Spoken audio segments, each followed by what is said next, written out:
मोदी जी स्वागतम, मोदी जी स्वागतम,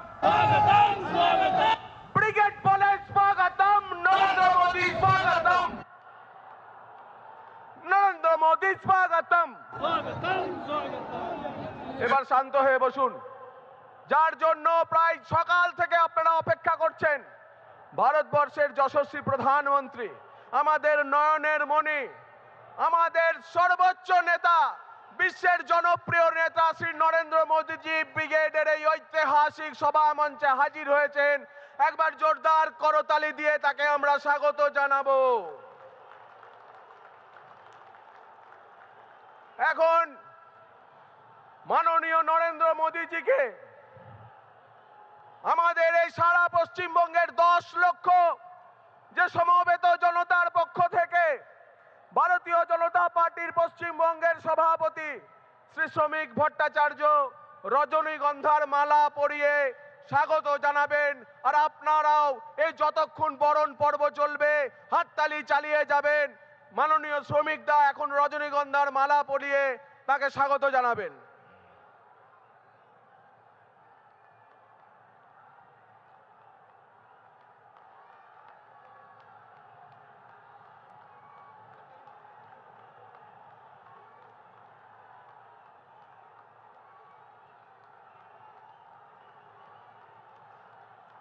नरेंद्र मोदी जिंदाबाद, भारत माता की। এরপরেতে আমাদের বিরোধী দলনেতা শ্রী শুভেন্দু অধিকারী মহাশয় মাননীয় মোদীজিকে উত্তরীয় পরিয়ে এই ব্রিগেডের মহাসমাবেশে স্বাগত জানাবেন।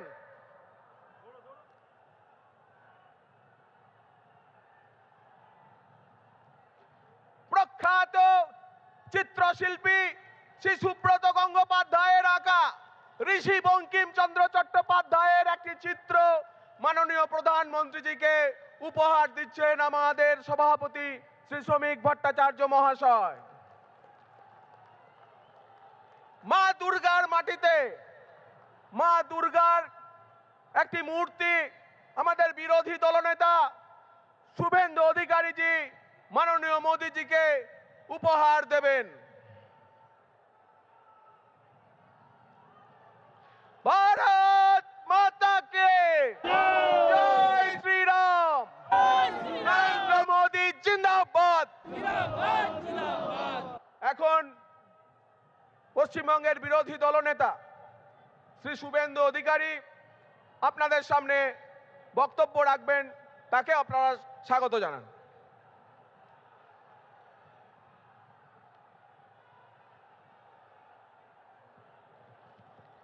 भारत माता की, भारत माता की। আরো জোরে বলুন। যারা রাষ্ট্রের বিরোধিতা করছে, ডক্টর শ্যামাপ্রসাদ মুখার্জি এবং স্বামী প্রণবানন্দ তৈরি করা বাঙালি হিন্দু হোমল্যান্ডের ভিতরে বসে, তাদের কর্ণগোচর হওয়া দরকার।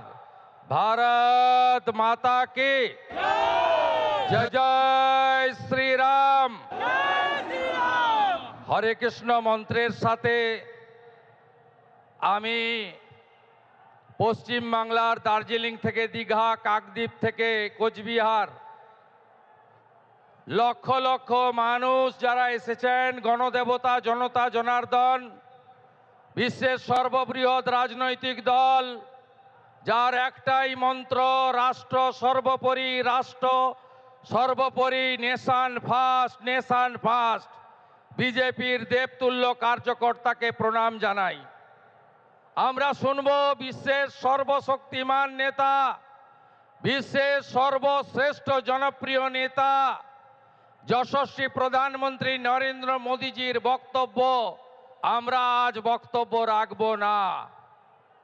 আমি রাজ্যের বিরোধী দলনেতা হিসেবে যে গুরু দায়িত্ব দল এবং মাননীয় প্রধানমন্ত্রী দিয়েছিলেন, গত 5 বছর নিষ্ঠার সঙ্গে পালন করেছি। আমি মাননীয় মোদীজিকে আমার দণ্ডবত প্রণাম নিবেদন করি। রাজ্যের ভারতীয় জনতা পার্টির লোকপ্রিয় সভাপতি রাজ্যসভার সাংসদ শ্রমিক ভট্টাচার্য, ভারত সরকারের 2 রাষ্ট্রমন্ত্রী ডক্টর সুকান্ত মজুমদার, শান্তনু ঠাকুর, 3 প্রাক্তন সভাপতি বরেণ্য তথাগত রায়, সম্মানীয় রাহুল সিনহা, সম্মানীয় দিলীপ ঘোষ এবং সর্বোপরি মাননীয় মিঠুন চক্রবর্তী সহ সম্মানিত মঞ্চ। আমাদের প্রধানমন্ত্রীর কথা আমরা শুনব। তিনি 3 দিন ধরে আসাম এবং পশ্চিমবঙ্গ সফর করছেন। 18,700 কোটি টাকার উন্নয়ন দিয়ে গেছেন। তাই আজকের এই সভা থেকে পরিবর্তনের সংকল্প নিতে হবে। সবাই বলুন, পরিবর্তন হচ্ছে, এবারে পরিবর্তন হচ্ছে। বাঁচতে চাই, বাঁচতে চাই, মা বোনের সম্মান চাই, চাকরি চাই, শিল্প চাই, অন্নদাতা কৃষককে বাঁচাতে চাই, অনুপ্রবেশ মুক্ত বাংলা চাই, চোর মুক্ত বাংলা চাই, জিহাদি মুক্ত বাংলা চাই, মৌলবাদী মুক্ত বাংলা চাই, জঙ্গি মুক্ত বাংলা চাই। তাই প্রধানমন্ত্রীজি দমদমের মিটিংয়ে বলে গেছেন, সাংস্কৃতিক রাজধানী দেশের পশ্চিমবঙ্গ শিক্ষা, শিল্প সবকিছুতে 1 নম্বরে ছিল। তিনি বলেছেন, বাংলার হিত গৌরব ফেরাবে বিজেপি, গ্যারেন্টারের নাম নরেন্দ্র দামোদর দাস মোদী। আমরা মোদীজির নেতৃত্বে ডবল ইঞ্জিন করব, রাষ্ট্রবাদী সরকার করব এবং আদর্শ বাঙালি শ্যামাপ্রসাদ মুখার্জির স্বপ্ন পূরণ করব। তাই বলুন, পাল্টানো দরকার, পাল্টানো দরকার, আরো জোরে পাল্টানো দরকার, পাল্টানো দরকার, পাল্টানো দরকার, পাল্টানো দরকার, পাল্টানো দরকার। গো মাতা কি, गंगा माता की, माता काली की, माता दुर्गा की, हर हर वंदे।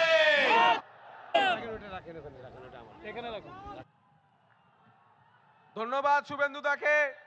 এবার আপনাদের সামনে বক্তৃতা করবেন আমাদের পশ্চিমবঙ্গের সভাপতি, রাজ্যসভার সাংসদ শ্রী শ্রমিক ভট্টাচার্য মহাশয়। একবার তাকেও হাততালি দিয়ে আপনারা স্বাগত জানাবেন।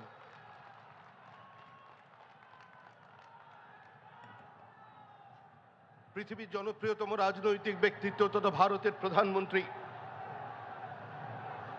যিনি 120টি দেশকে কোভিড কালে সাহায্য করেছেন, 120 কোটি মানুষকে কোভিড কালে 2 বারের জন্য ভ্যাকসিন দিয়েছেন, যিনি 80 কোটি মানুষকে আজ পর্যন্ত বিনা পয়সায় রেশন দিচ্ছেন, যিনি স্বপ্ন দেখতে পারেন এবং স্বপ্নকে বাস্তবায়িত করতে পারেন, সেই আমাদের প্রধানমন্ত্রী শ্রী নরেন্দ্র দামোদর দাস মোদী।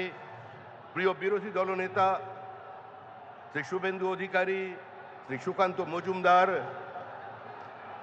শ্রী শান্তনু ঠাকুর, শ্রী রাহুল সিনহা, শ্রী দিলীপ ঘোষ, শ্রদ্ধেয় শ্রী তথাগত রায়, মঞ্চে উপস্থিত আমার সমস্ত সহকর্মী বন্ধুগণ, শ্রদ্ধেয় মিঠুনদা এবং কুচবিহার থেকে কাকদ্বীপ পর্যন্ত, পাহাড় থেকে সাগর পর্যন্ত যাদের স্বতঃস্ফূর্ত পদধ্বনি আজকে কলকাতার এই মাটিতে পড়েছে পরিবর্তনের স্বার্থে, সেই কর্মীদের আমি আমার প্রণাম জানাই।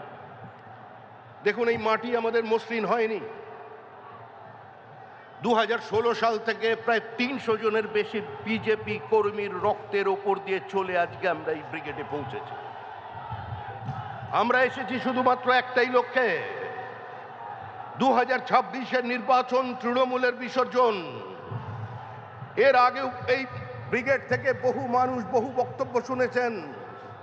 প্রমোদ দাশগুপ্তের পার্টি, হরেকৃষ্ণ কোঙারের পার্টি, বিনয় চৌধুরীর পার্টি, বিনয় কোঙারের পার্টি, বিমান বসুর পার্টি, জ্যোতি বসুর পার্টি, বুদ্ধদেব ভট্টাচার্যের পার্টি। তারা একদিন ব্রিগেড থেকে ডাক দিতেন দিল্লি চলো, আর আজকে communist party of India Marxist ডাক দিয়েছে মুর্শিদাবাদ চলো। মুর্শিদাবাদ কি আছে ওখানে? ওখানে হুমায়ুন আছে, বাবুর আছে। চলো দিলদার চলো, চাঁদ কি পার চলো। কতদিন চলবে এই রাজনীতি? আরে পশ্চিমবঙ্গ কোনো ধর্মশালা নয়, কোনো কোঠা নয়। আমরা এদেশের মানুষকেই এদেশে রাখবো, ভোটার লিস্টে রাখবো, কিন্তু এমন ভোটার লিস্ট কোথাও খুঁজে পাবে না কো তুমি, সকল রাজ্যের রানী সেজে আমার বঙ্গভূমি। আরে ও নদী, আর দু মুঠো চাল ফেলে দে হাঁড়িতে, ঠাকুর জামাই এলো বাপের বাড়িতে। ও শুধু ননদীরা আসছে না, এখন ননদীরাও আসছে ঠাকুর জামাইয়ের সঙ্গে। পুরো পশ্চিমবঙ্গের সীমাবর্তী জেলার জনসন্তুলনকে বদলে দিয়েছে। শুধু বাংলা বদলায়নি, বদলে গেছে বনাঞ্চল, বদলে গেছে সীমাঞ্চল। ভারতবর্ষের আভ্যন্তরীণ নিরাপত্তায় অনুপ্রবেশের মধ্যে দিয়ে ধ্বংস করে দিচ্ছে তৃণমূল কংগ্রেস। এখানে সংবিধান আক্রান্ত, রাজ্যপাল আক্রান্ত, গণতান্ত্রিক ব্যবস্থা আক্রান্ত, বিরোধী দলনেতা আক্রান্ত, বিধায়ক আক্রান্ত, বিজেপি কর্মী আক্রান্ত। এরা রাষ্ট্রপতিকেও বাদ দেয়নি, রাষ্ট্রপতির চেহারা নিয়ে পর্যন্ত অন্য কথা বলছেন। আর আজকে জঙ্গলমহলের মানুষ তারাও বলে দিয়েছে দিদির দিকে তাকিয়ে, হিতায় তোকে মানাইছি না রে। তৃণমূল যাবে, তৃণমূল চলে গেছে। পৃথিবীর কোন শক্তি তৃণমূল কংগ্রেসকে আটকে রাখতে পারবে না। তৃণমূলের বিদায় নিশ্চিত, তৃণমূল শেষ। তৃণমূল পশ্চিমবঙ্গের ক্ষমতায় ফিরছে না। যতই করো হামলা, বিজেপি জিতবে বাংলা, এর বাইরে কোনো কথা আপনাদের সামনে থাকবে না। আপনারা শান্তিপূর্ণভাবে বাড়ি ফিরে যান। মনে রাখবেন, পৃথিবীর সর্ববৃহৎ রাজনৈতিক দল এবং গোটা পৃথিবী যার দিকে তাকিয়ে আছেন সেই নরেন্দ্র মোদী। পাহাড় থেকে সাগর পর্যন্ত, সোমনাথ থেকে গৌহাটি, কাশ্মীর থেকে কন্যাকুমারী, মানুষ যার উপরে ভরসা রাখেন সেই নরেন্দ্র মোদী আপনাদের নেতৃত্ব দিচ্ছেন। তাই এক কথায় শেষ করছি, গঙ্গোত্রী থেকে গঙ্গাসাগর মোদীজির নেতৃত্বে তৈরি হবে ডাবল ইঞ্জিন সরকার। শ্যামাপ্রসাদের মাটিতে শ্যামাপ্রসাদের সরকার তৈরি হতে চলেছে। এটা কালের দেওয়াল লিখন, একে কেউ বদল করতে পারবেন না। বিজেপি জিন্দাবাদ, বন্দে মাতরম, ভারত মাতা কি জয়। অপেক্ষার অবসান। আমাদের সামনে সাক্ষাৎ শ্রী নরেন্দ্র মোদীজি, মাননীয় প্রধানমন্ত্রীজির আহ্বান। আজকের পরিবর্তন সংকল্প সভায় আমরা সবাই শুনবো।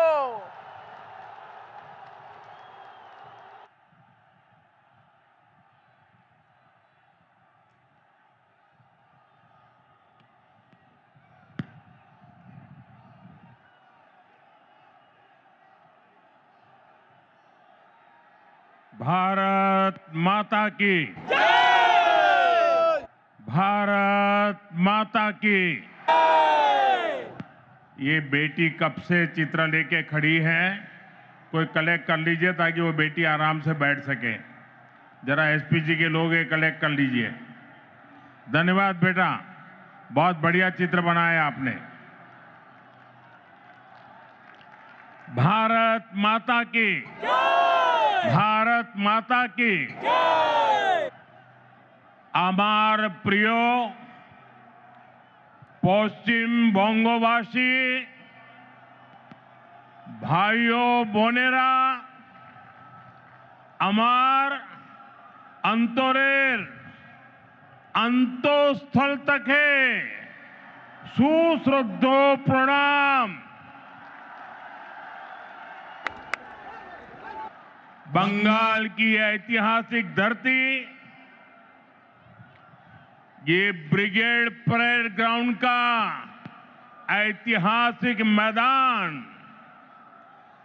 और बांग्ला मानुष का ये ऐतिहासिक जनसैलाब जहां जहां मेरी नजर पहुंच रही है, लोग ही लोग नजर आ रहे हैं। ये अद्भुत दृश्य है। ये आपका उत्साह,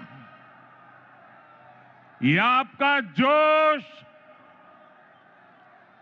बंगाल क्या सोच रहा है, बंगाल के मन में क्या चल रहा है, अगर किसी को देखना है तो जरा ये तस्वीर देख ले।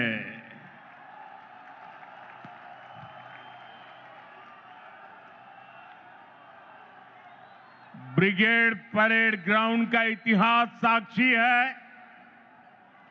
जब जब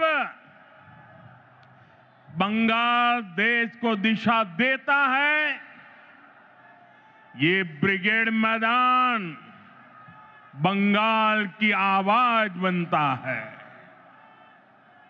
इस मैदान से अंग्रेजी हुकूमत के खिलाफ उठी आवाज, और वो आवाज हिंदुस्तान में एक क्रांति बन गई थी। और उसका नतीजा क्या हुआ? अंग्रेजों के अत्याचार और लूट का खात्मा हुआ। आज एक बार फिर ब्रिगेड ग्राउंड से नए बंगाल की क्रांति का बिगुल बज गया है। बंगाल में बदलाव अब दीवारों पर भी लुक चुका है और बंगाल के लोगों के दिलों में भी छप चुका है। अब बंगाल से निर्मम सरकार का अंत होकर रहेगा। अब बंगाल से महाजंगल राज का खात्मा होगा। इसलिए बंगाल के हर कोने से आवाज उठ रही है, चाहे बीजेपी सरकार, चाहे बीजेपी सरकार। साथियों, कल टीएमसी ने इस रैली में आने वाले आप सभी लोगों को चोर कहकर गाली दी है। असली चोर कौन है, ये बंगाल की प्रबुद्ध जनता जानती है।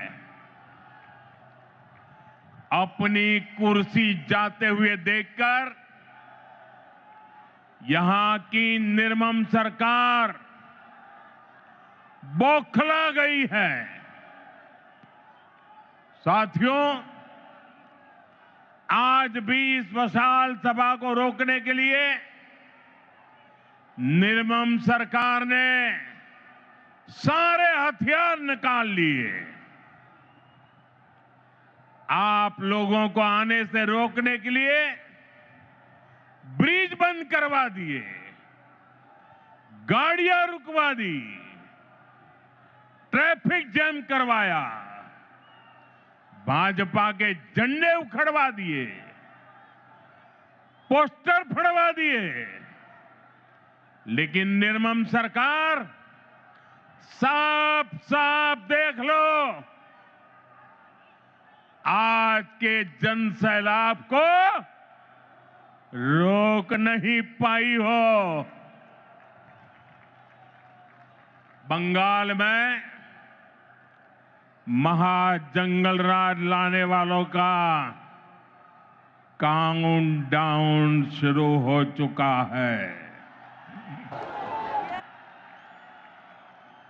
वो दिन दूर नहीं जब बंगाल में फिर से कानून का राज होगा। जो कानून तोड़ेगा, जो अत्याचार करेगा, टीएमसी के किसी अत्याचारी को छोड़ा नहीं जाएगा। चुन चुन के हिसाब लिया जाएगा।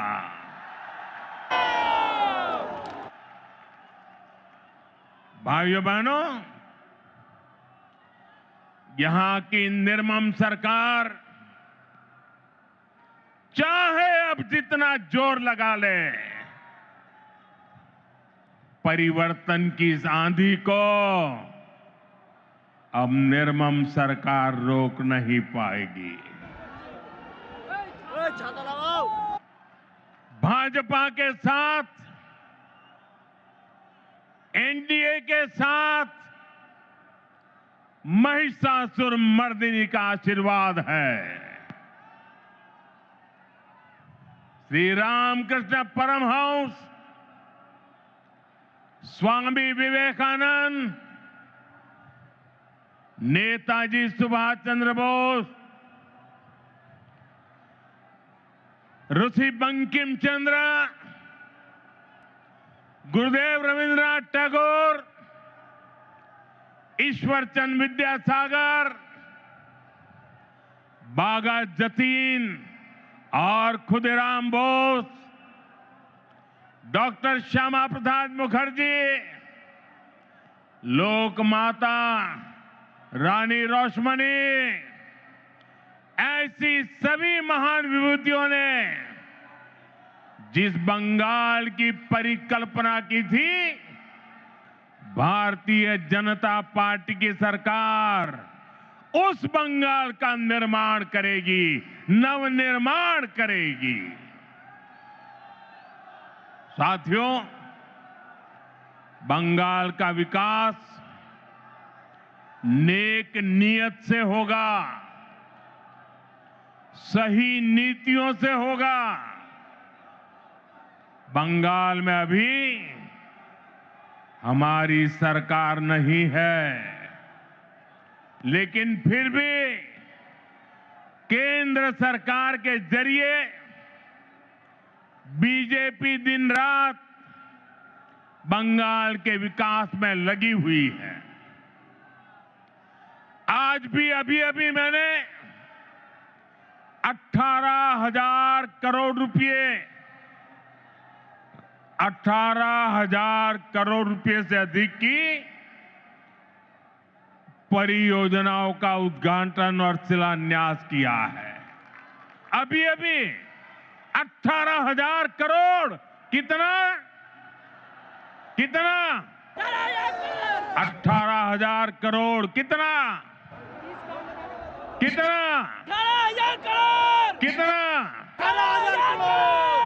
4 दिन पहले ही कैबिनेट ने पश्चिम बंगाल के लिए मल्टी ट्रैकिंग प्रोजेक्ट्स को भी मंजूरी दी है।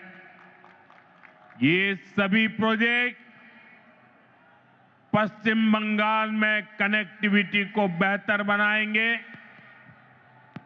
इसका फायदा यहां के सामान्य मानवी, किसान, व्यापारी और स्टूडेंट्स को मिलेगा। भाइयों बहनों, यहां की निर्मम सरकार ने बंगाल के युवाओं को पलायन का अभिशाप दिया है। आप सब जानते हैं, बंगाल के युवा प्रतिभा और हुनर में सबसे आगे है। बंगाल के युवा मेहनत करने में सबसे आगे है। बंगाल एक समय पर पूरे भारत के विकास को गति देता था। बंगाल व्यापार और उद्योगों में सबसे आगे था। लेकिन आज हालत क्या है? यहां का युवा ना डिग्री ले पा रहा है और ना ही उसे रोजगार मिल रहा है। आपके बेटे बेटियों को काम की तलाश में दूसरे राज्यों में पलायन करना पड़ता है। साथियों, पहले कांग्रेस, फिर कम्युनिस्ट और अब टीएमसी, ये लोग एक के बाद एक आते रहे, अपनी जेबें भरते रहे और बंगाल में विकास के काम ठप पड़े रहे। इंफ्रास्ट्रक्चर के मामले में हमारा बंगाल पीछे होता चला गया। उद्योग धंधे बंद होते चले गए। यहां टीएमसी सरकार में नौकरियां खुलेआम बेची जा रही है। भर्तियों में घोटाले हो रहे हैं। अब समय आ गया है, अब समय आ गया है, ये हालात बदले। बंगाल के युवाओं को बंगाल में काम मिले। ये नौजवान बंगाल के विकास का नेतृत्व करें। এই স্বপ্ন আপনার আর এই স্বপ্ন পূরণ করা মোদির গ্যারান্টি। मोदीर गारंटी।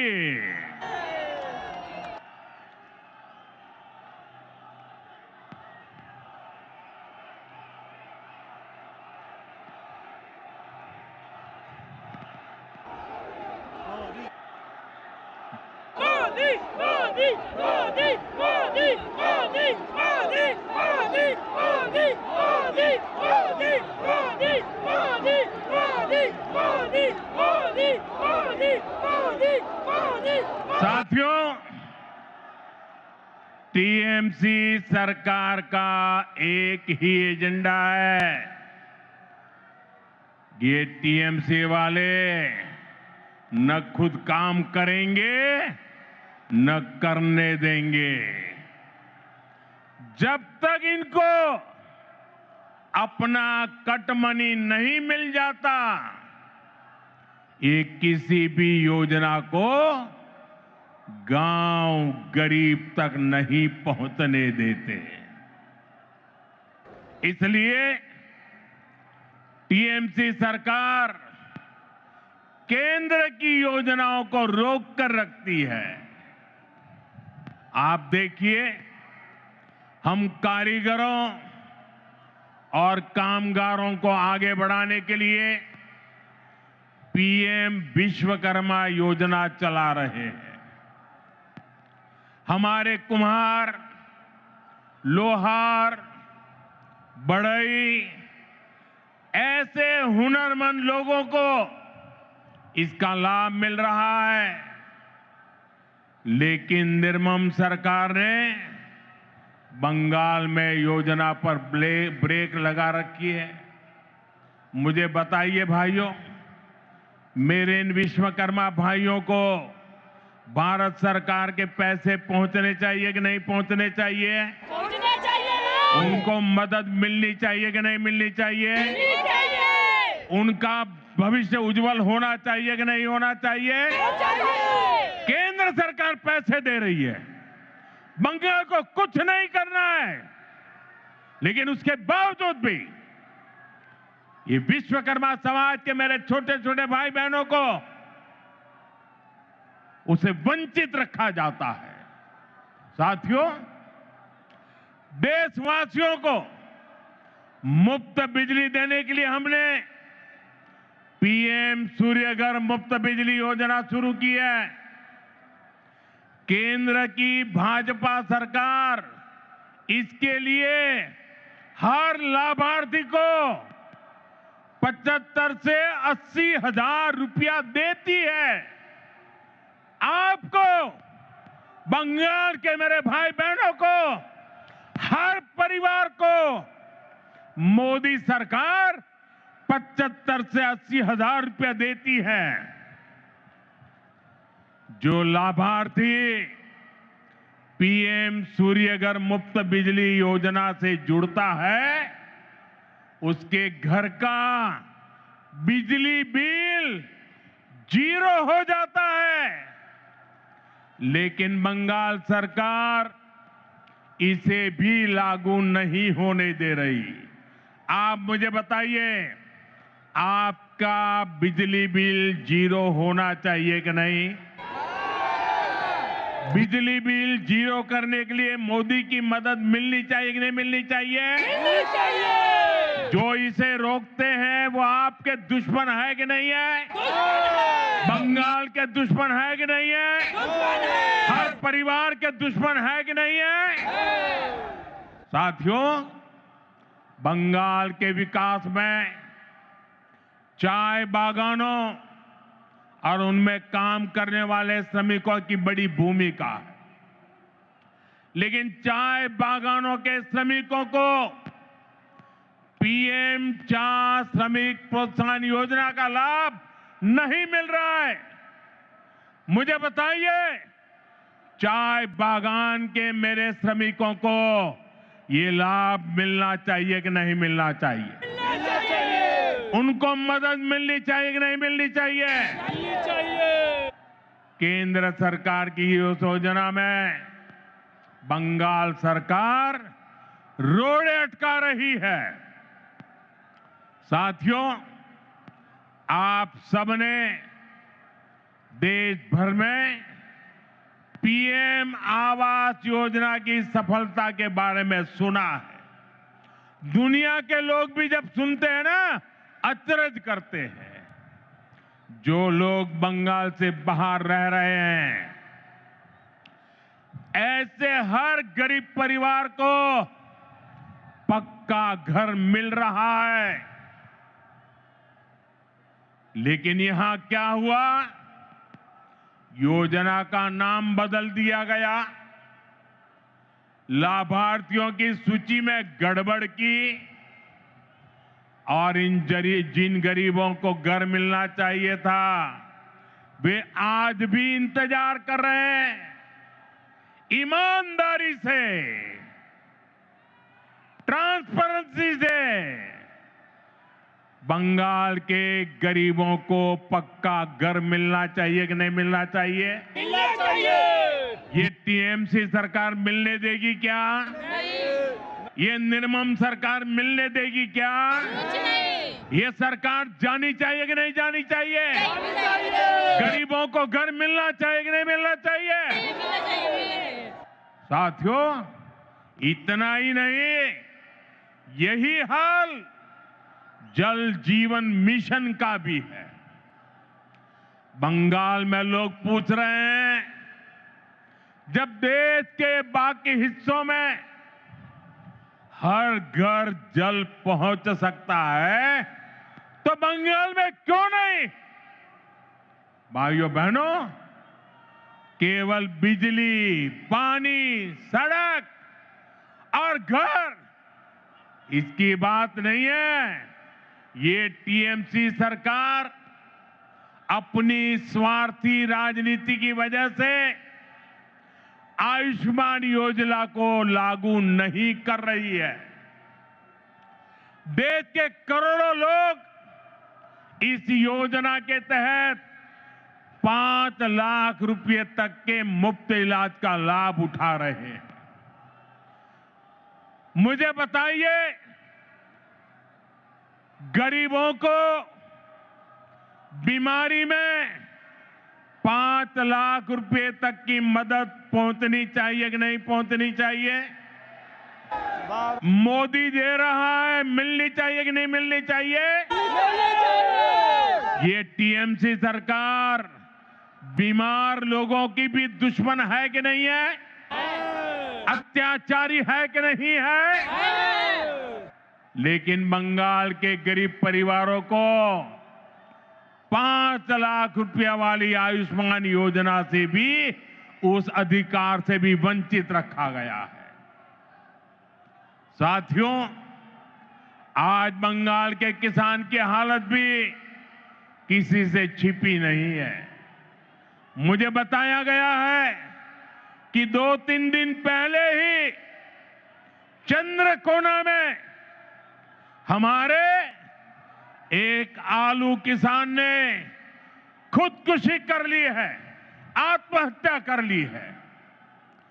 पश्चिमी मिदनापुर से हुगली और बर्दवान तक किसानों से झूठे वायदे और सरकारी खरीद में घोटाला ही ये टीएमसी सरकार की पहचान बन गया है। टीएमसी के कट, कमीशन और करप्शन के कारण गंदी राजनीति के लिए किसानों की जिंदगी से, गरीबों और मध्यम वर्ग की जिंदगी से, माताओं बहनों की सुरक्षा से खिलवाड़ किया जा रहा है।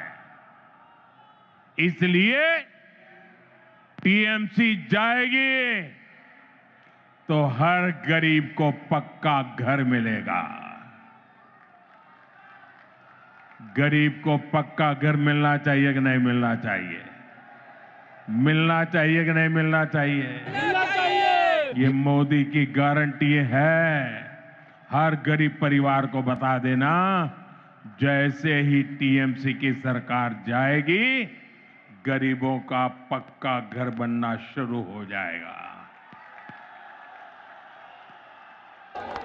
टीएमसी जाएगी तो हर घर साफ जल पहुंचेगा। टीएमसी जाएगी तो हर गरीब को मुफ्त इलाज मिलेगा। टीएमसी जाएगी तो कारीगरों को नए अवसर मिलेंगे। टीएमसी जाएगी तभी बंगाल में सुशासन आएगा। साथियों, हमारे बंगाल ने आजादी के बाद विभाजन सहा, विभाजन की आग देखी, मजहबी दंगे देखे, बाद के दशकों में अस्थिरता देखी, घुसपैठ का दौर देखा, रक्तपात सहा।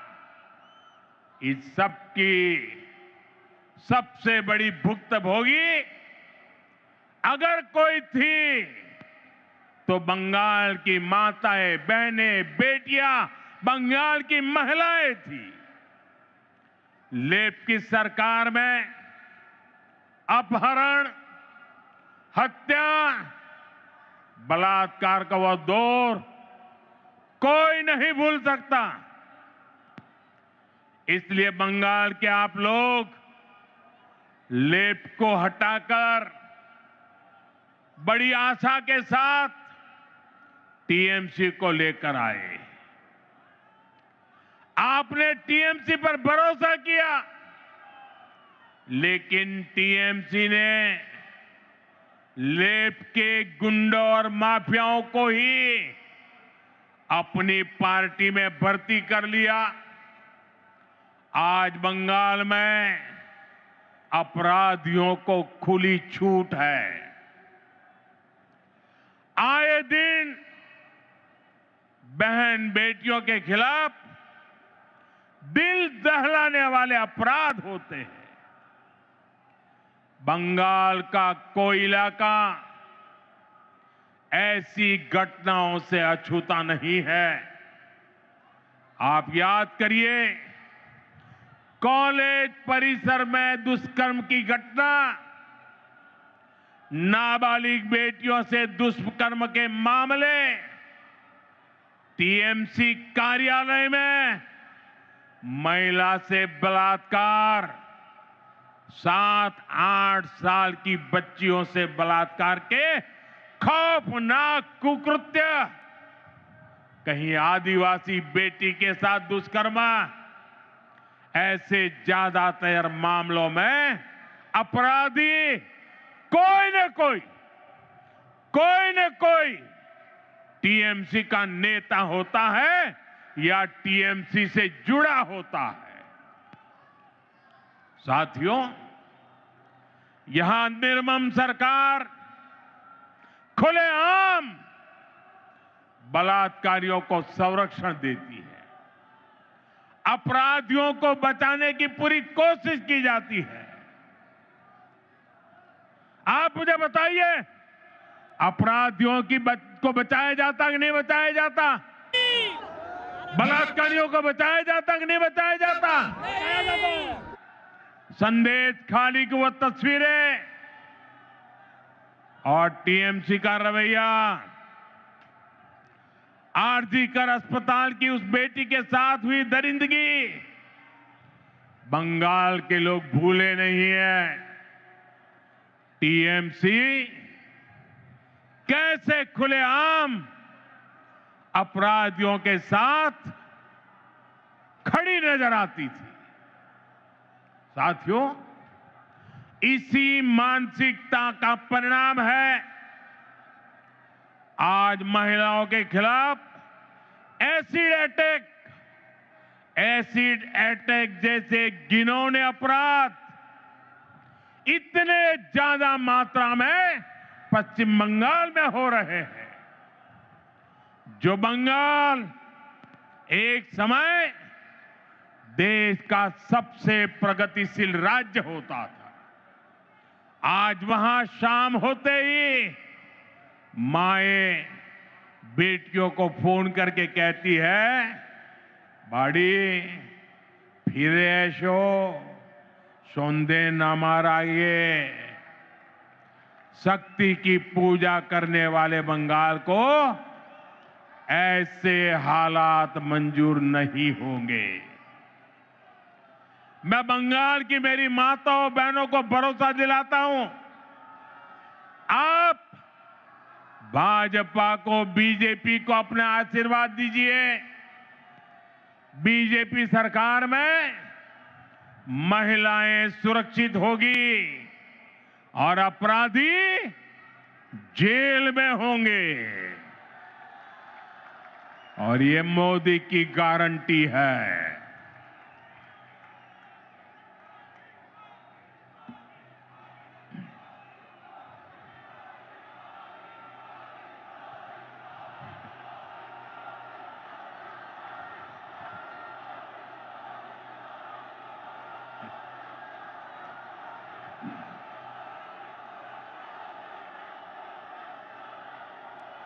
साथियों, टीएमसी सरकार गुंडों और अपराधियों की बैसाखी पर चलती है। रंगबाजी और कटमनी ये टीएमसी की कमाई का जरिया है।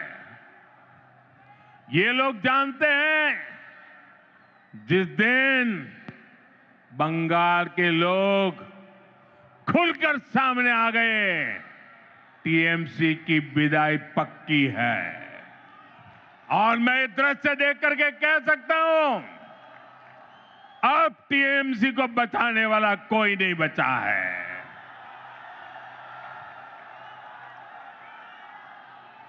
इसलिए ये बंगाल के आप लोगों को डरा धमका कर रखना चाहते हैं। इसके लिए टीएमसी वाले माफिया गिरोहों को पालते हैं, ये कट्टरपंथियों को संरक्षण देते हैं और ऐसे गिरोहों की ताकत बढ़ाने के लिए घुसपैठियों को बुलाते हैं, घुसपैठियों को। साथियों, ये टीएमसी मां, माटी, मानुष के नारे पे सत्ता में आई थी। आज वही मां रो रही है, माटी को लूटा जा रहा है और बंगाली मानुष बंगाल छोड़ने पर मजबूर हो रहा है। घुसपैठियों की वजह से आज बंगाल की रोटी, बेटी, माटी, उस पर सबसे बड़ा खतरा आ गया है। ये लोग बंगाल के लोगों का रोजगार छीन रहे हैं। हमारी बहन बेटियों की सुरक्षा खतरे में पड़ गई है और बंगाल के लोगों की जमीनों पर, बंगाल की माटी पर इन घुसपैठियों का कब्जा दिलवाया जा रहा है। इसका परिणाम आज सबके सामने है।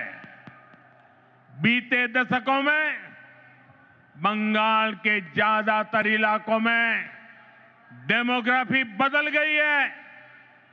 बंगाली हिंदुओं को जानबूझकर अल्पसंख्यक बनाया जा रहा है।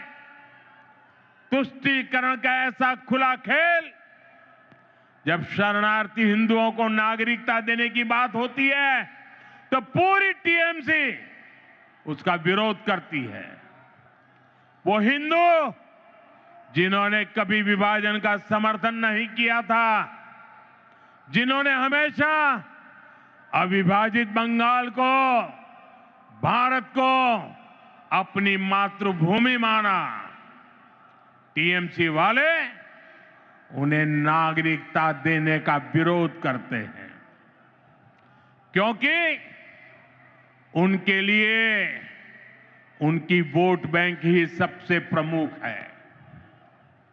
वो हिंदुओं को तो अपनी वोट बैंक नहीं समझते, उनसे उनके आपराधिक गिरोह नहीं बढ़ते, इसलिए ये लोग एसआईआर का भी विरोध करते हैं ताकि घुसपैठियों के नाम वोटर लिस्ट से हट न जाए, वोटर लिस्ट शुद्ध न हो जाए।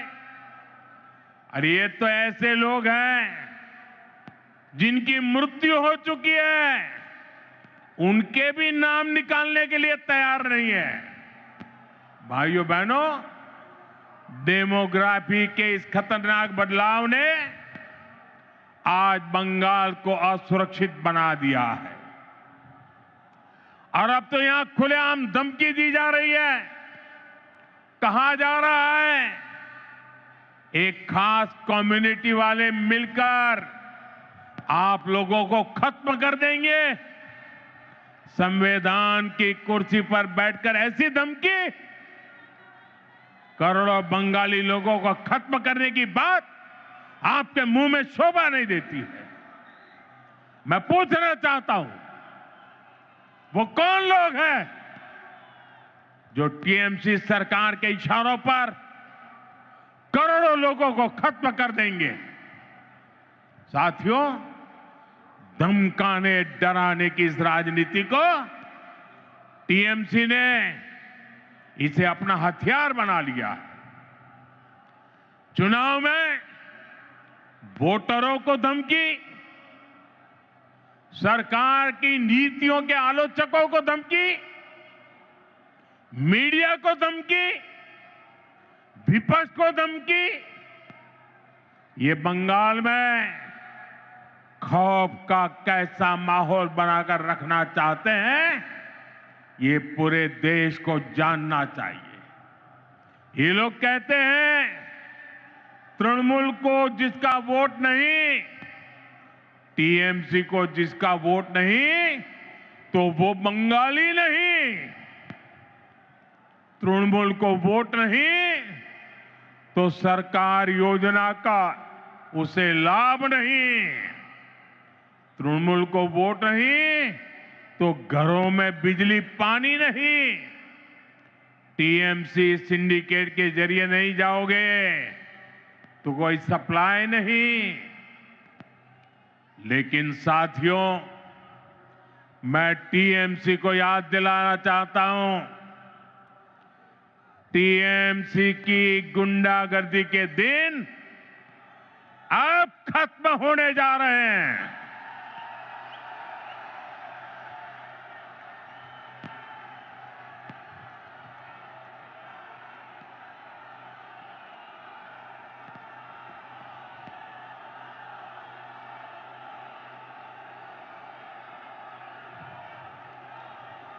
टीएमसी सरकार के जाने का काउंटडाउन शुरू हो चुका है।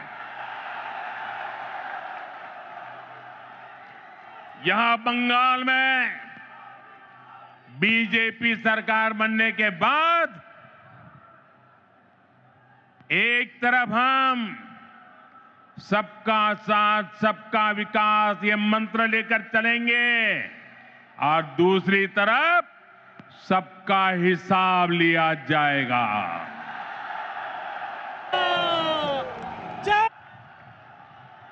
टीएमसी को वो गुंडों,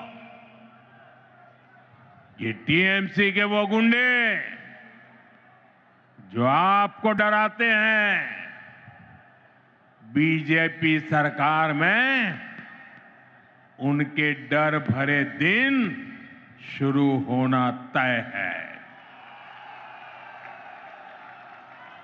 बीजेपी सरकार में खौफ हर अपराधी को होगा,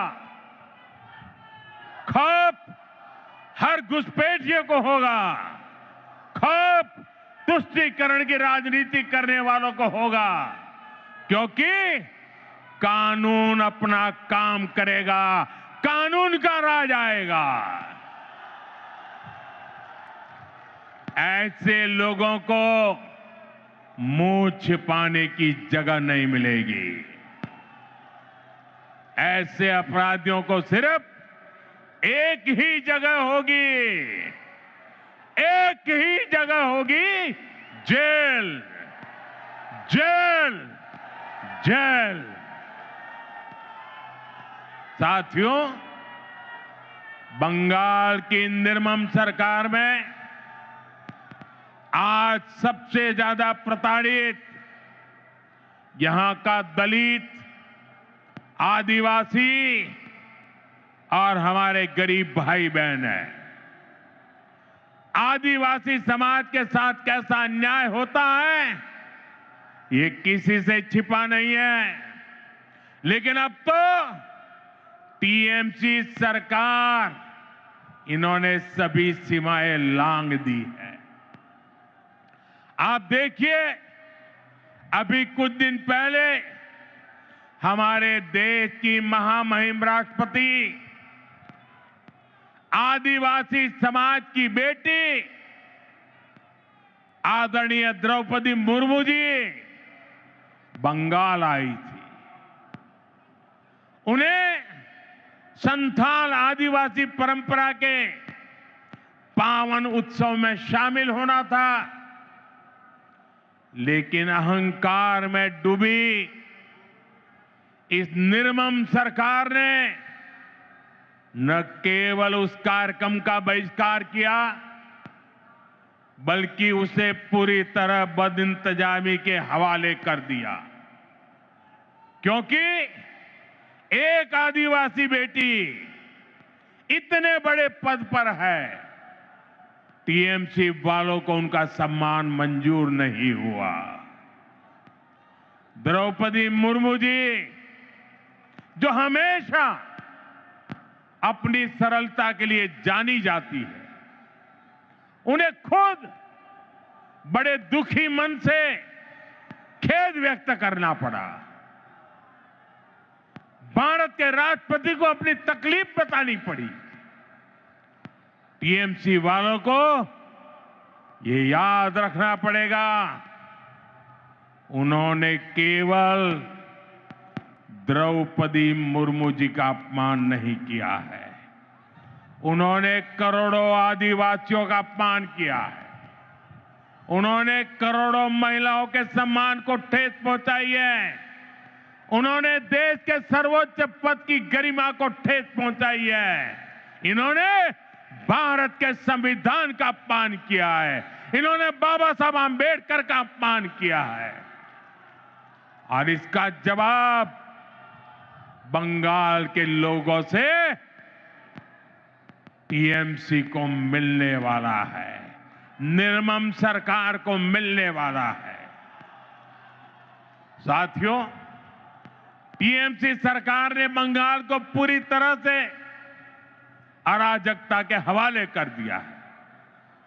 संवैधानिक व्यवस्थाओं पर आए हर दिन हमले करने के वो रास्ते खोजते रहते हैं, हमले करते रहते हैं। पिछले कुछ महीनों में आपने देखा है, जब भी चुनाव आयोग निष्पक्ष चुनाव सुनिश्चित करने के लिए कदम उठाता है, मतदाता सूची की शुद्धि की कोशिश करता है, तब टीएमसी उसके खिलाफ हमला करने लगती है।